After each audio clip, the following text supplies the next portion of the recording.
Hello, good day everyone. I am Daisy Tampos and I am the interviewer.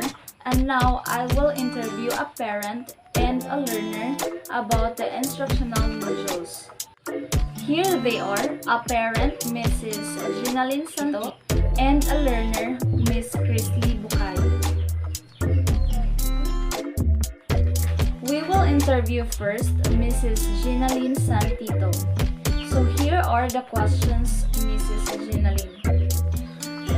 First is, being a parent, how effective is modular teaching?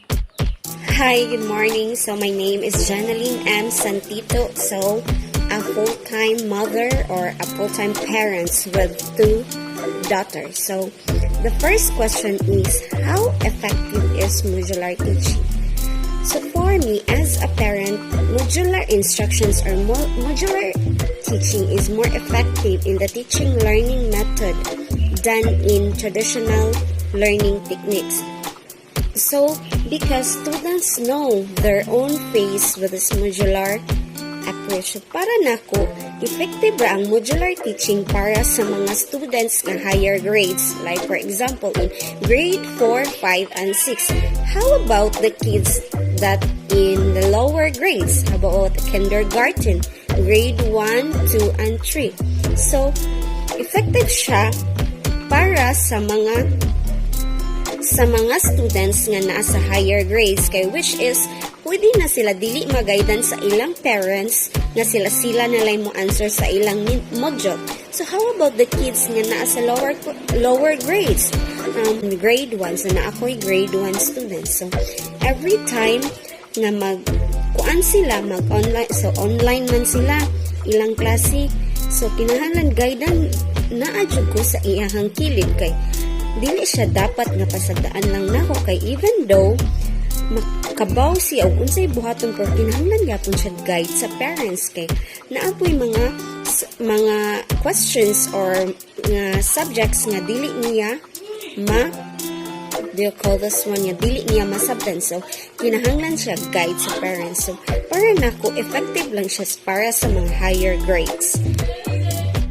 Second is, what are the advantages and disadvantages of modular teaching? For me, the advantages of modular teaching is, first is, learning continues depending of the student's willingness to accept change.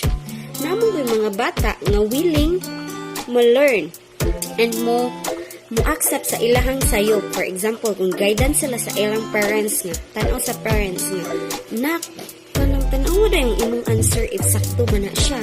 Balika ko nung maubag yun na ang answer. So, nasa yung mga bata nga, sige ma, akong tanawon o balik o sakto ba ni akong answer. So, maunang maka-learn sila sa ilang sayop o makita sila nga sayop ang ilang answer. That's the way nga makaana sila, sayop jud yung akong answer ma. But there are kids also nga kanang dili gud sila kanang ila-ilaha lang kaugalingon na they don't need the guidance of the parents nga maka-answer sila in their own nga sila ray mag-answer bahala ang ilang answer nga asa na napaingon. And next is, parents realize the rules as it's very important education. So this is the time where the parents realize that teaching is never been easy. So makaana na gid ang mga ginikanan ani. Hala, di gid ay lalim ang gibuhat sa mga maestra no ang pagtudlo kay in the past 2 years kay since pandemic man to, so modular class man gito, so ang nahimong mga maestra ang mga inahan, so nakaana gid ang mga inahan nga ang maestra di gid ay lalim ang buhat sa maestra sa pagtudlo sa mga bata. Mao na silang usa sa advantage nga magka-bonding ang parents of ang students. So next advantage is students learn to value their time. So some students learn their manage and scheduling. So many students nowadays feel feeling to manage their time in doing the tasks or in doing their modules. So especially in the high school. So high school man good, which is kanang kuan na pod, which is makuan gani sa gadget mo, kanang malinga sa gadget or malinga sa cellphone. So kinahanglan na siya time management. So as a parent, so kinahanglan guide na nimo siya na unsa naman ang imong module, kumusta naman imo na tong naansiran? So, mao na siya ang role sa parent is never been is easy. So, the disadvantage also of having a modular teaching is some children is nagsalig na lang pud sa ginikanan. Kabantay mo nga ang naigipang balita or kuan nga ang ginikanan nila nag-answer sa module sa ilahang mga anak tungod kay ang mga students kay naglaag, nag-cellphone or wanay pakabana kay tuwa dito nilakaw or nilaag or nag-cellphone. Then ang maestra which is ang teacher which is mukuan dyan na sa iyang estudyante mo mangumusta yun na nganong si kuan wa manipaspas sa iyang module. So it is the task of a teachers to guide their students. Third is, what is your most unforgettable experience with modular teaching or instructional modules? So, our unforgettable experience with modular teaching or instructional module is when I taught my grade 1 kid. So, may school na siya dito sa private school which is online class. So, by the time na nag-exam sila, kay as a parents man sad, so kinahang maningkamot sa jud ta ginikanan nga mutudlo tag sakto sa atong anak. So in the situation is nag-exam sila which is ang ilang exam is video. Mag-video ang teacher and then after ana i-save sa teacher dito sa page nila and then mo set og time ang teacher kung unsa oras sa i-open then magdungan sila og answer but there is a time limit. The time limit is 1 hour. 1 hour in every subject. So dapat kuan to nga subject we call this one Filipino to nga subject so nag-answer na mi but ang akong anak kana siya di na ko ikadinay nga kamaod siya pero need lang gid siya guidance kay mo answer siya, maipanahon nga ang iyang answer, malipat siya. So, kinahanglan mo gina siya niya. Kinahanglan dyan na guidance. So, ang exam dyan, ang kuan sa exam, ang inahan, anha ra dyan sa kilid. Dili pwede na sila maoy mo, what they call this one, maoy mo suwat. Kaya naman may uban parents nga, labi na ka ng mga bata nga, perting hinayang mo suwat. So, naabi ay time limit nga, kuan sa ilang every subject. So, mauto in this situation. So, kana akong anak, proud yun kay ko kay mauman dyan na siya masuwat, kamo siya mabasa since mo grade 2 naman na siya. So, naay kuan time na mo ni, basahon na ako. Gibasa naman ang question sa ilahang teacher. So, kung paspasa ka ilang teacher, iya dyan na ipapost na ako. Diyan ipost sa mi kay kuan. Then, atong nga time, nag-wonder ko kay every time ipass na sa teacher ang ilang answer, then the teacher mukuan din na pila ilang score, ana nga kuan, exam, nahibong ko, nga nahimong 28 over 30. Ano din, asa man tadapit na kuan? Nasayop, tumato. Nuto ako dyan, gibalik na kong tanaw ang video, ana kay kuan. Kay, di biya as a parent, kuan sa biya tanga sa atong anak nga mutudlo sa tag, tinut dyan na to, takamao mag-search dyan ko ana, mangutan ako dari sa ang isuon, unsa ni siya. Ato nga time, makaingon ko siya nga unforgettable kaayo, kay ni chat dyan ko, good morning, so ni chat dyan ko sa ilang teacher, kay namangutan na dyan ko, kay di sa biya ko as a parent kinahanglan ka feedback sa imong anak. Good morning teacher, nangutan ako unsa ni siya unsa sa iyang sayop saan siya mao ni siya ma'am ya wala ko mauto ikuan jud ko nga wala teacher anak di biya ta perfect tanan ha na gid biya tay sayop sa that time ni-insist jud ko kay akong pares ako sa siya gipangtanin kung ha diba mo jud ni say answer ko. Yan, sila, mao dyan na. Niya ato, ang teacher kay nalipat lang sa dito siya niya. Umidjud na ko siya undang niya. Sige ko dyan kong chat niya. Pero in a good way, in a good manner way.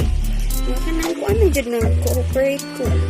And then, mao to, naugmaan na lang eh. Wa na yun iyang teacher ato ni reply. Wala, basig nasuko na iyang teacher ka, wa na yun ni-reply.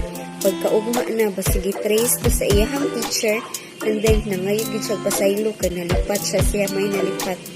Then nakaanak ko sa kaugalingon nga, dili sa ta perfect tanan, kay even ang kanang naa sa higher nga pan, masayop, gani na sila, wala dyan perfect na pagkatao. Then wato, nakaanak ko sa kaugalingon nga, nakaanak ko nga, kung sa score sa akong anak, di na lang dyan na ko tanawon nga, ako dyan balikon siya kay, maura man gyapong uwa nga, makuan ko silang maestra ba.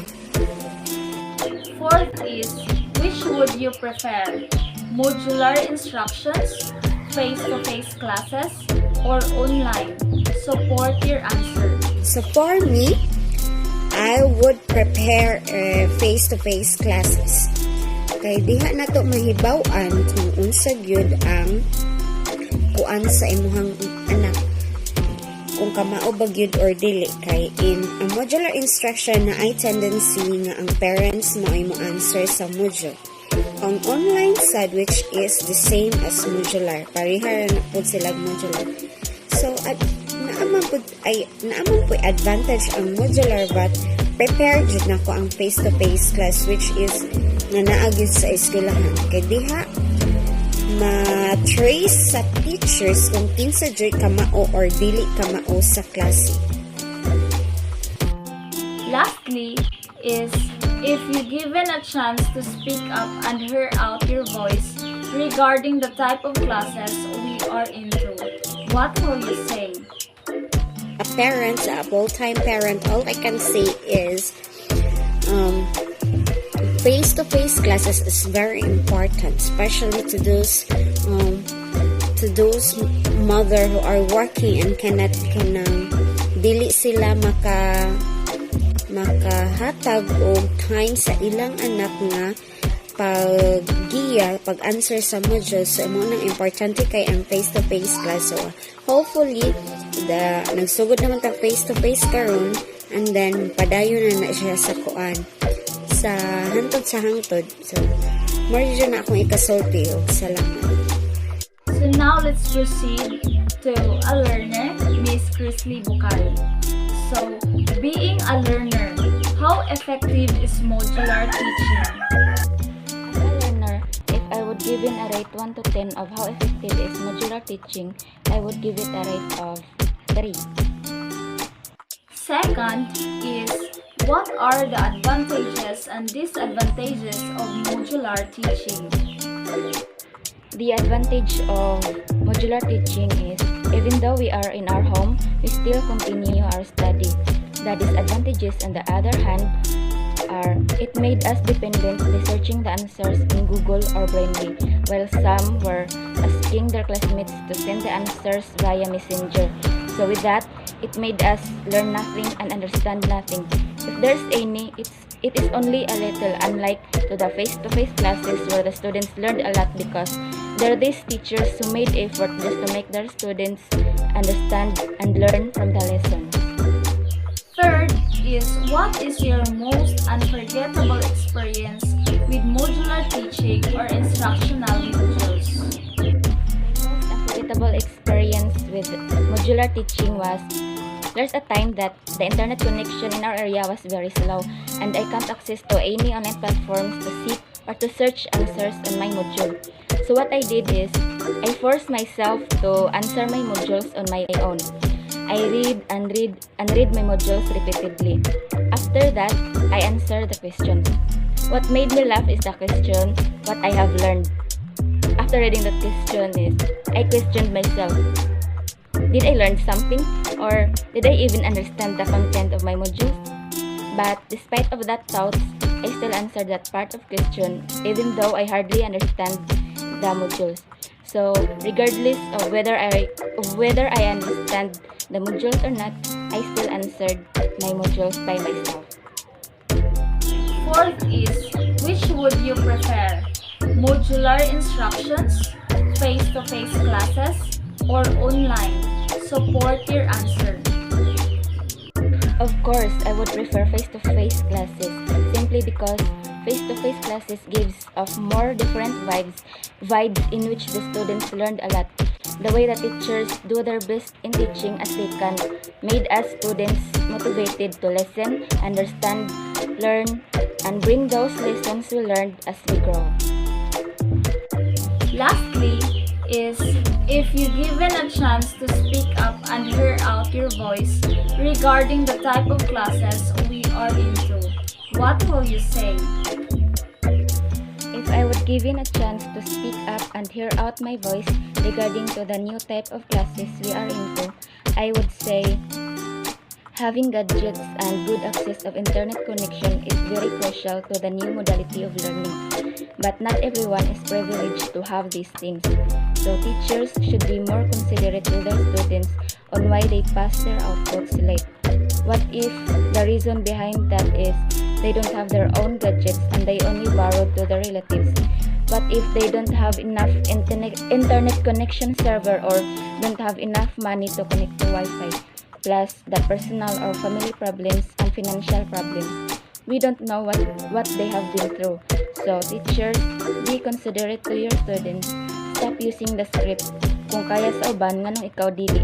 Kung nakapa sila on time, nganong ikaw wala. No, kaya jud na nila or namo, pero there is always limitation kung unsa among makaya. We don't share the same strength. Kung nakapa sila on time, nganong ikaw or kami wala. Let me repeat, not everyone is privileged. Stop comparing us to others because we are not in the same situation, we are not the same to what we have been through, we are not in the same environment we are in. So I hope you teachers understand us, the students. And for us students, let our teachers know our reasons why we can't pass our outputs on time. We are also responsible for this because it's only for our sake. And also, let us don't abuse the kindness of the teachers given to us. We students also do our best to understand you teachers. We know that your work is not easy. It's not easy to handle 100 or 1,000 of students and other matters in school. Teachers, we have witnessed all your hard work and truly appreciate all of that. Again, we try our best as we can to understand you all, and I hope you do the same thing to us.